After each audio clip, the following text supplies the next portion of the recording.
Comentario inicial del doctor Fernando Urbina.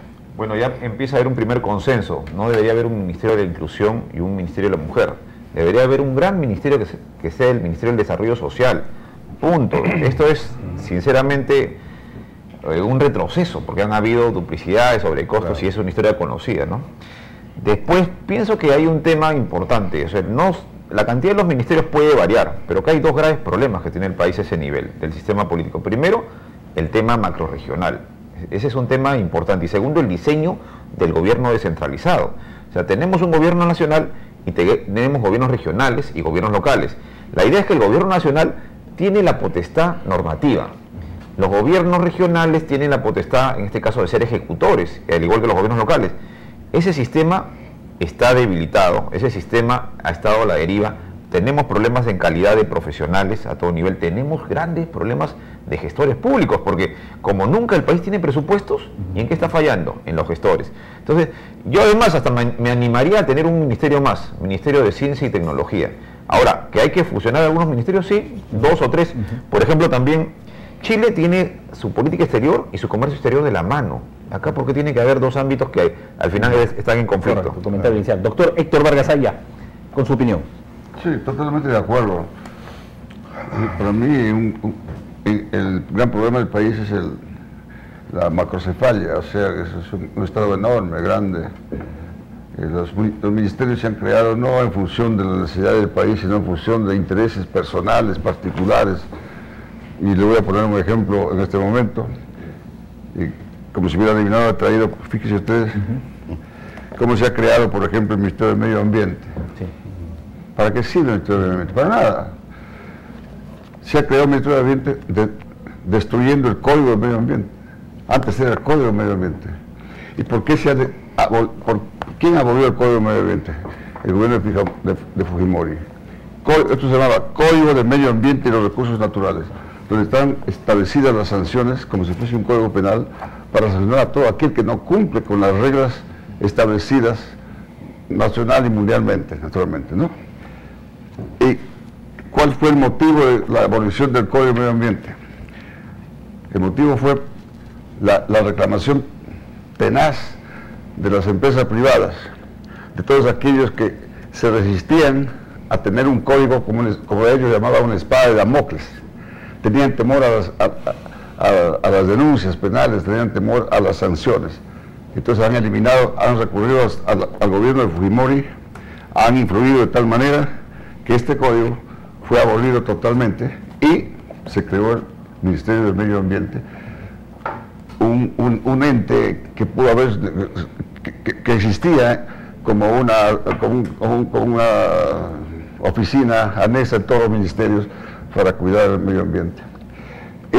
En cuanto se refiere a por ejemplo, se ha denominado Ministerio de Producción al Ministerio de Pesquería, porque el Ministerio de Producción fue concebido originalmente para fusionar todo lo que se refiere con la producción. Puede estar agricultura, puede estar minería, etc. Antiguamente existía el Ministerio de Fomento de Obras Públicas, donde estaba fusionado transporte, comunicación, energía, de todo. Todo eso se ha derrumbado en función de intereses, con el objetivo de crear fuentes para la burocracia. De manera que es una buena propuesta, no sé dónde de ahí también eso, que el Ministerio debe reducirse, porque esto ha sido hecho en función y demuestra la existencia. Cada día a alguien se le ocurre, ha soñado en un ministerio y lo crea, y porque no existe en el país un proyecto nacional, un gran programa, no existe una meta, una estructuración de Estado. Este es producto de la permanente improvisación del país. En promedio, en el mundo hay países con 12 ministerios, más o menos en promedio. Nosotros tenemos 18. Vamos a recibir el comentario del doctor Urbina y del doctor Gildemeister luego de este informe, porque en este momento le decimos al presidente del Consejo de Ministros que los grandes temas de debate son, por ejemplo, esto, reforma del Estado. Está por un lado la PCM, que usted es titular, está también la Comisión de Alto Nivel Anticorrupción, que hoy se ha instituido con su presidencia, bajo su presidencia, y está también el Acuerdo Nacional. Los tres tienen que luchar contra la corrupción y los tres tienen que aplicar reformas, hacer esa sinergia. Conozcamos en detalle la noticia tan importante de hoy porque esa comisión de alto nivel anticorrupción tiene un nuevo rostro. Juan Jiménez Mayor, veamos. Esta mañana, en la 13ª sesión de la Comisión de Alto Nivel Anticorrupción, a la que asistieron el presidente del Consejo de Ministros, Juan Jiménez, el Contralor de la República, Fuad Curi, Gastón Soto Ballenas, presidente del Consejo Nacional de la Magistratura, se eligió al nuevo titular de dicha comisión, cargo que recayó sobre el jefe del gabinete, Juan Jiménez. Tengo el honor ahora de presidir esta comisión. Es un respaldo, creo, a las políticas de lucha contra la corrupción que viene afrontando el gobierno, y hemos acordado de alguna manera que esta política sea una política consistente. Asimismo, el nuevo presidente de esta comisión anticorrupción reafirmó el compromiso del Estado por eliminar los actos ilícitos que, según señaló, afectan a muchas instituciones, y se comprometió a respaldar a aquellas que luchen contra la corrupción.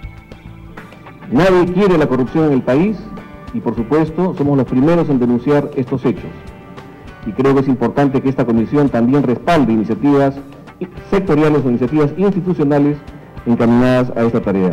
Finalmente, indicó que en conjunto con la Contraloría y otras instituciones, suscribirán el primer pacto de integridad contra el pago de sobornos por parte de las empresas, medida que castigará drásticamente a aquellas compañías que incurran en este delito, penando hasta con la pérdida de contratos de estas entidades con el Estado. Vamos a tener dentro de pocos días la suscripción de un pacto de integridad, un pacto de no pago de sobornos por parte de las empresas hacia el sistema de compras públicas, bajo sanciones muy drásticas de inhabilitación permanente, por ejemplo, a contratar con el Estado. Señor presidente del Consejo de Ministros, no respetar la ley, como los funcionarios de la OMPE que no han respetado la ley, por ejemplo, en sus contrataciones de publicidad estatal, o el Ministerio de Salud, eso también es corrupción.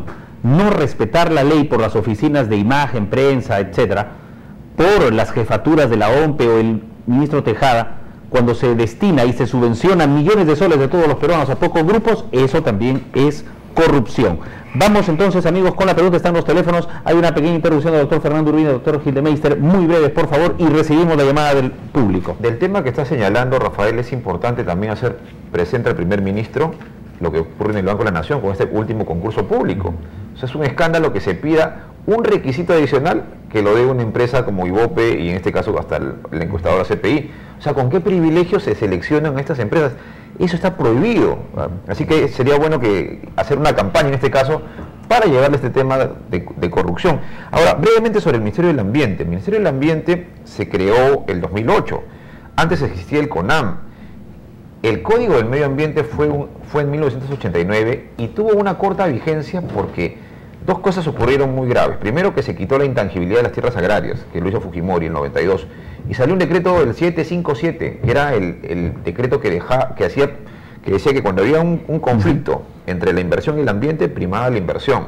Entonces ahí se dejó en la esencia este tema. Pero ¿cuál es el gran problema que ha tenido? Que tiene la gestión ambiental. Que cada autoridad sectorial ha hecho lo que ha querido en su ámbito. Correcto. Y lo que ha faltado es una autoridad central. Y el Ministerio del Ambiente hasta ahora no tiene esa fortaleza. Por ejemplo, la fiscalización minera no la hace el ambiente. A ver, se contamina el río Chillón, se contamina el río Rima, Una cosa así, todos los días. Al anuncio del presidente de la República, a mí me parece ridículo ese pacto. Habría sido mejor prohibido no robar, prohibido robar. Esto me hace recordar a estos ridículos letreros que existen en los parques. Dice, prohibido orinar no fumar, prohibido botar basura. Es curioso, es ridículo. Esta es una noticia para que recorra el mundo. Pacto de no hacer más sobornos. Así es. Vamos a ver, realmente escandalosa y vergonzosa para esta sociedad. No, una precisión nomás, que no son 18 ministerios, son 19. 19. El Ministerio de la Cultura. El último. El último. Sí. Y nadie sabe ni qué es cultura, ni el INC siquiera. Pues cuando, ojo, lo digo en serio. Ahora, cuando el INC contando PCM, ¿no? Contando presidencia. No, sí, contando el PCM, son 19. Y es curioso porque cuando el INC califica un evento como cultural para estar exonerado de tributos, no saben ni lo que es cultura, no saben ni lo que califica de cultura. Así que imagínense, tenemos Ministerio de la Cultura. En fin, correcto. Eso nomás. Vamos con el público televidente. Buenas noches. Le damos la bienvenida a nuestro protagonista. Adelante, por favor. Buenas noches, la Independencia. de Independencia. ¿Qué tal, señor? Yo estoy muy de acuerdo con lo que ellos opinan. Realmente hay muchos ministerios. Bastaría con un solo ministerio en el cuerpo de la cultura, o uno solo es suficiente para el resto. Porque ahí arreglaría todo lo que hay en este país. Realmente acá hay muchas cosas que están de más. Como dice el señor Vargas, ya en para mí, y todo el componente de gente que está con usted. Realmente hay muchas cosas que están de más. Y lo correcto es, lo simple hace más fácil las cosas. ¿Por qué hacemos las cosas difíciles? Es un viejo sistema anticuado que realmente este país debe eliminar. Lo nuevo es lo fácil, lo difícil está imposible. Por favor, muchas gracias por atenderme. Muy agradecido. A usted la gracias, señor.